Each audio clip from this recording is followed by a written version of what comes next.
e o beija, como ele estava. E às vezes, irmãos, nós vivemos uma distância tão grande do Pai, porque nós olhamos para nós mesmos e nos achamos tantas vezes indignos. E é claro que nós somos em muitos aspectos, mas muito maior do que a nossa indignidade é o tamanho da graça e da misericórdia do Senhor por cada um de nós.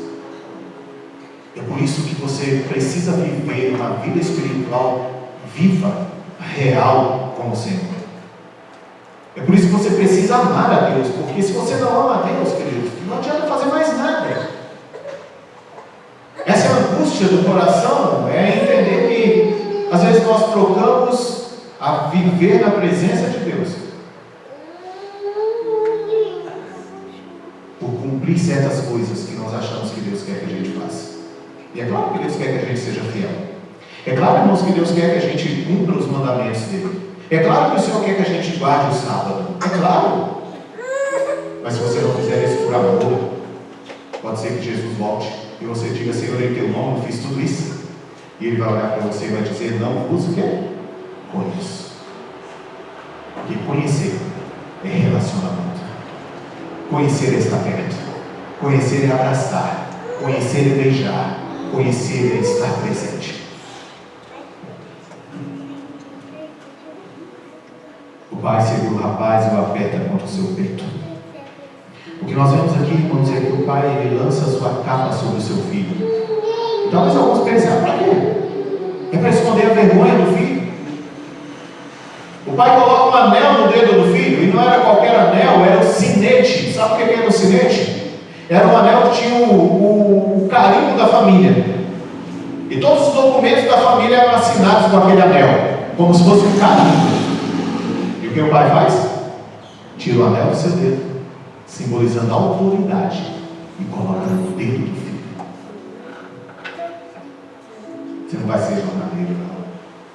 Você não vai ser empregado. Você é o meu filho. Não importa o que você fez, você é o meu filho. Eu te amo. O pai, queridos, ele olha e ouve esse filho nessa situação. O mais interessante é que a Bíblia fala que ele manda trazer depressa essas coisas. E aí ele já dá logo uma ordem: prepare um novilho cevado. Está lá aquele garrote forte. Engordaram ele para um dia de uma festa. E chegou o dia da festa. O dia da festa é o dia do reencontro. O dia da festa é o dia que o filho voltou. O dia da festa é o dia que o filho foi encontrado. Prepare um novilho cevado. Comecem a celebração. A proximidade de Deus é o mistério do nome Pai. Nos lábios de Jesus, irmãos, o nome Pai ele tem uma noção ausente na maioria das religiões. O termo Pai reflete extrema intimidade. O termo Pai equivale ao nosso paizinho, papai. Eu me lembro quando a Gabi começou a falar, eu fiz questão de ensinar ela a me chamar de papai. Porque não tem nada mais gostoso do que ouvir seu filho te chamando de papai. Não que pai seja ruim ou errado, não. Mas papai me soa tão carinhoso, me soa tão próximo, me soa tão, sabe, aquele desejo de estar próximo. E para alguém que nunca viveu isso na vida, ouvindo isso agora da filha, vocês não têm ideia qual é? Papai. E é assim que Jesus trata o pai aqui nessa história. É papai. Não é, ó Senhor Deus. Não que esteja errado, irmãos, por favor, eu tenho muito medo de falar coisa, não se entender errado. Não. Mas veja, há momento para esse, ó Senhor Deus. Publicamente falando, esse é o momento. Mas lá na tua intimidade, é papai. Lá na tua intimidade, ele te pega no colo. Lá na tua intimidade, ele te abraça.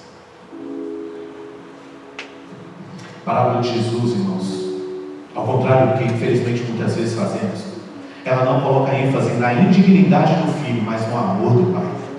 Tudo perdoado, tudo esquecido.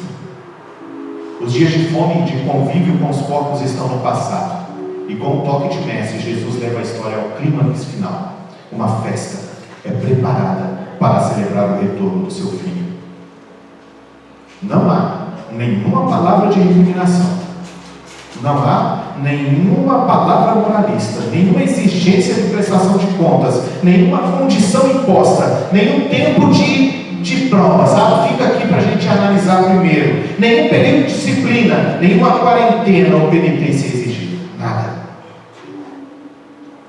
E sabe, nossa mente, eu falo nossa porque eu cresci nessa igreja há muito tempo atrás, nossa mente legalista não consegue entender isso aqui.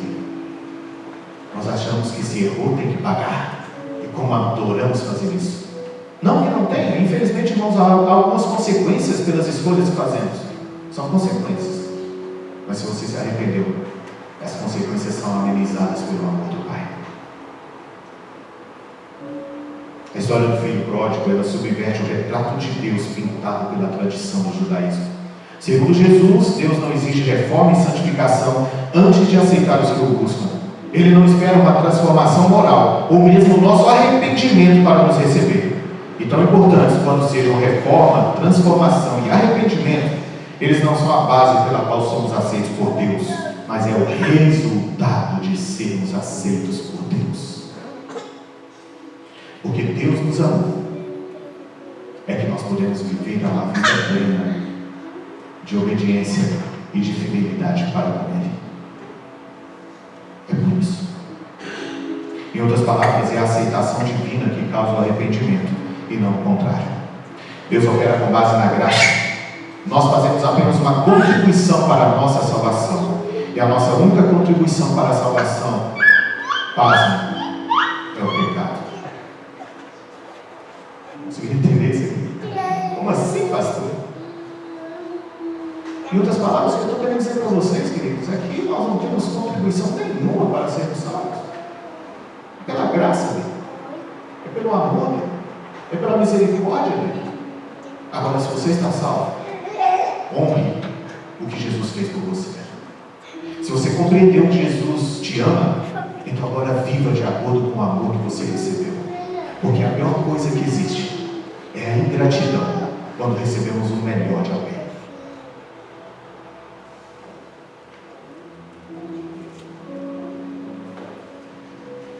Terminei minha mensagem aqui nessa noite. Mas antes de orar, Jesus, ele, numa comovente simplicidade, Jesus descreve, e eu tentei repassar para vocês aqui como Deus é. Sua bondade, sua graça, sua misericórdia. Este é o Deus que Jesus veio nos representar. E sabe, já perceberam como que nós olhamos para Jesus? Quando nós falamos sobre Jesus, falamos sempre sobre o amor dele, não é? Mas Jesus veio fazer o que aqui nessa terra? Mostrar quem é o... Então, se Jesus é tudo isso que você pensa, o Pai também é. E Ele te ama, na mesma intensidade que o Filho. Este é o Deus que Jesus representou, o Deus que recebe os envergonhados, os cegos, os leprosos, os surdos, os imundos, que não nega a culpa, mas perdoa e cura. Deixa eu te fazer uma pergunta agora, bem sério, e responda aí no teu coração. Você tem vivido num país distante?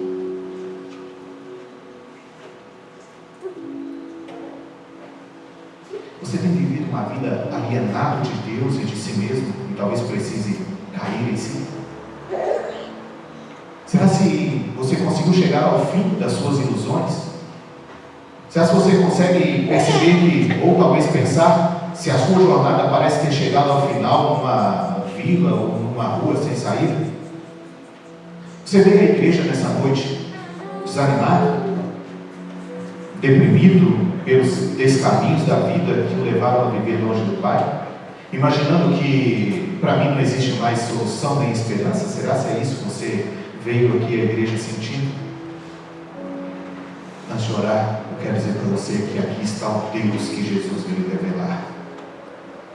Aquele Deus que justifica o ímpio, que purifica e restaura, que não apenas oferece roupas de burburinho, mas que deu o seu Filho unigênito para que todo aquele que nele crê não pereça, mas tenha a vida eterna.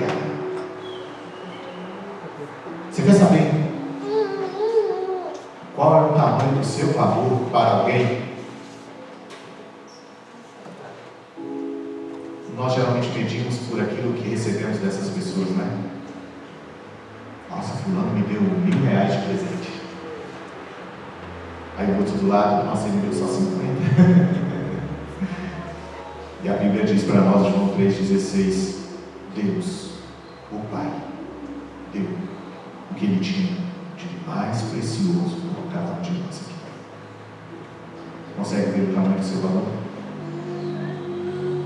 Aqui está o Deus que celebra, se regozija, que corre atrás, que corre ao encontro, que estende os seus braços. O Deus que agora mesmo pode tornar você uma nova criatura, um novo homem, uma nova mulher, que pode nessa noite dizer neste mesmo instante, com muita alegria, seja bem-vindo ao lar.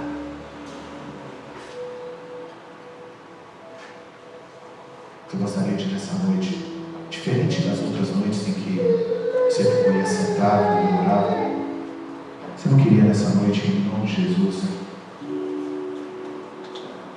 de forma pessoal, não que seja necessário fazer isso, mas é que quando nós fazemos isso, nós estamos quebrando certas barreiras que nos impedem. Mas você gostaria de nessa noite dizer isso para o Senhor, ficando aqui onde você está?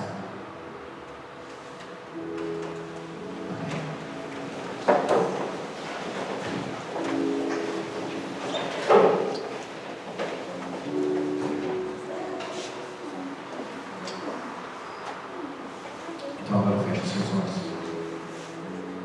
E permita que o amor do Pai seja derramado no teu coração. Nosso eterno Deus, Rei do Universo, Criador de todas as coisas, mantenedor da nossa vida, Todo-Poderoso, mas acima de tudo, o nosso Papai. Aqui estão, Senhor, os teus filhos nessa noite. Talvez alguns como eu, mais de 40 anos batizados nessa igreja, estudando a tua palavra, lendo a tua palavra, ensinando a tua palavra, pregando a tua palavra. Demorei tanto tempo para compreender que a parábola do filho pródigo dizia respeito a mim e não a alguém que um dia saiu da tua casa.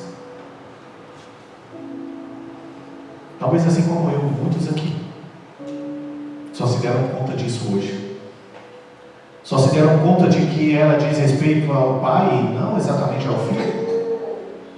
Que essa parábola foi contada para nos ensinar o tamanho do seu amor por nós e não para mostrar a queda de alguém que um dia decidiu viver sua própria vida. Papai, toma nos teus braços, Senhor, cada um dos seus filhos agora.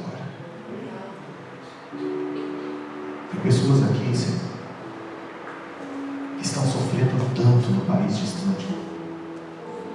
Tem pessoas aqui, Senhor, que não tem mais vontade de estar na sua casa, de estar aqui. E talvez pegaram aquilo que achavam que lhe pertencia e estão vivendo uma outra vida aí fora. E só o Senhor sabe. Mas o teu amor é tão grande que o Senhor dá liberdade. O Senhor não força, o Senhor nem vai atrás, mas o Senhor espera. Mas se esse teu filho vier na tua casa hoje, ó Deus, é porque ele está ouvindo o teu chamado. É porque ele está sentindo a necessidade de se voltar. É que ele sente a necessidade de ser abraçado novamente pelo Senhor. E o que eu te peço agora, Paizinho, joga o teu manto protetor sobre a vida desse teu filho. Cobre, Senhor, os seus pecados. Coloca, Senhor, na sua mão o anel da aliança, para que ela seja renovada, Senhor. Eu sei, ó Pai, que aqui neste momento é muito bom, porque nós paramos para ouvir a tua palavra. Nesse momento nós paramos para orar, para cantar, e como é bom. Mas sabe o que é difícil, Senhor? É voltar sozinho para a nossa casa. olhar para a nossa vida que nós sempre tivemos e achar que agora vai ser diferente e continuarmos fazendo as coisas do mesmo jeito. Por isso, Senhor, nesse momento, como pastor dessa igreja, como instrumento do céu, eu uso as minhas palavras como as palavras de cada um deles aqui, Senhor. Representando cada um deles, eu te peço, não permita, Senhor, que nós saímos daqui e continuemos a viver a mesma vida que vivemos até agora. O Senhor um dia nos salvou para sermos melhores. O Senhor um dia nos salvou para sermos diferentes. O Senhor um dia nos salvou para vivermos na Tua presença. O Senhor um dia nos salvou para que pudéssemos sentir o Teu amor